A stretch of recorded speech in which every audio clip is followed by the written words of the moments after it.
ప్రపంచంలో ఎన్నో సృష్టి రహస్యాలు ఉన్నాయి. అవి ఎప్పటికప్పుడు మనల్ని ఆశ్చర్యపరుస్తూనే ఉంటాయి.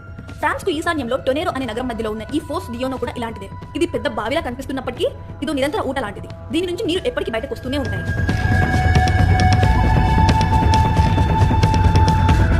15వ శతాబ్దంలో బయటపడిన దీన్ని షెవాలియర్ డి ఇయాన్ అనే రాయబారి అందమైన కట్టడంగా మార్పించాడు. ఈ గుంటని బావి లోపలికి బయటకు కొన్ని మెట్లు చుట్టూ ప్రహరీ కట్టించాడు.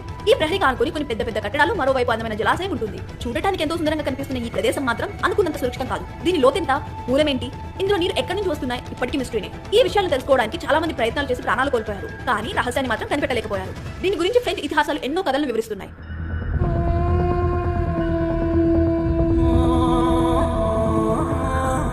7వ శతాబ్దంలో కాకాడ్ ప్రైస్ అనే పాము వంటి జీవి దీన్ని ఆక్రమించుకొని దీని దరిదాపులోకి ఎవరిని రాణించేది కాదట.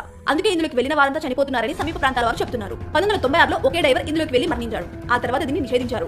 మళ్ళీ 2019లో మరో పర్యాటకుడు ఇందులోకి వెళ్లి తిరిగి వచ్చాడు. కానీ దీని మూలాన్ని